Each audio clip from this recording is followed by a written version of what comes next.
Okay, I'm going to ask the loaded question of how to cut up a chicken, a whole chicken. Now, that's like a pretty big question to answer completely in one little small skills video like this, but I'm going to give my best shot to you, okay? Now, the first question I would always ask myself before I start to cut up a chicken is, what am I going to do with it? Because if you don't know what you're going to do with the chicken, then because it may vary how you cut it up. So I'm going to cut this up as if we're making fried chicken, or I'm making sautéed chicken, or slow braised chicken. That is basically what I am going to do with this particular chicken, is I'm going to make a braised chicken dish out of the parts, okay? So here's where I'm going to begin. I'm going to begin by taking any excess fat off of this 4.5 pound chicken that I have here. And I'm going to begin by taking the drumsticks off. Very easy. Just boom, pop the joint right there.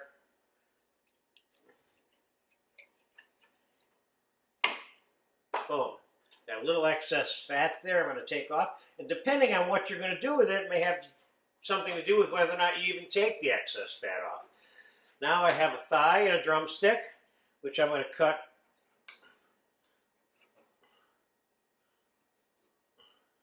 eventually. I'm going to cut right through there where there's no bone, okay? Drumstick, thigh, do the same thing to the other side.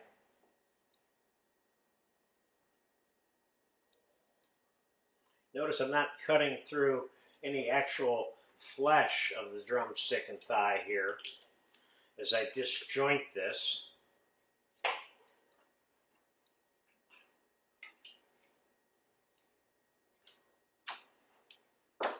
Now, in some cases, you may want to cook it like that and then cut it later, depending on what you're going to cook it for. But again, it's right through, in between the joint where there's no bone.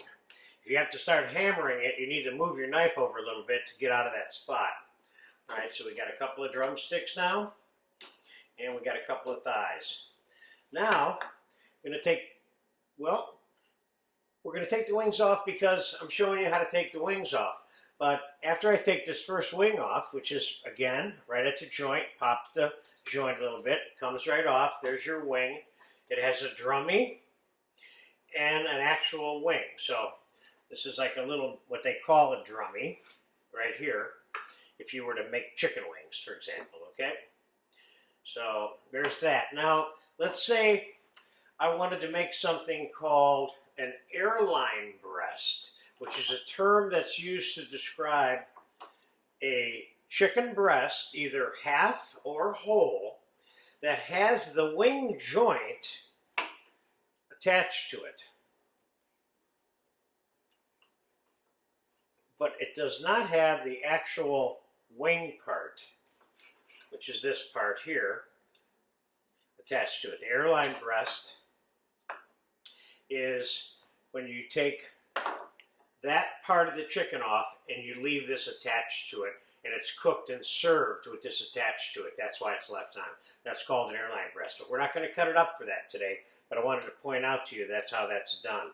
Now, what I'm going to do now is I'm going to take this backbone off, which is ideal chicken stock material. Trying to do this all with this one small knife because it certainly can be done. Well, let's get the rest of this wing off here. Hold on.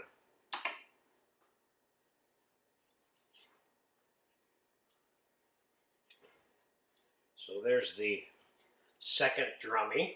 And now let's finish getting this backbone off. Sometimes I'll take a little cleaver at a certain point, gently. So there's the backbone, which is great for stock. And now we have the breast with the bone in.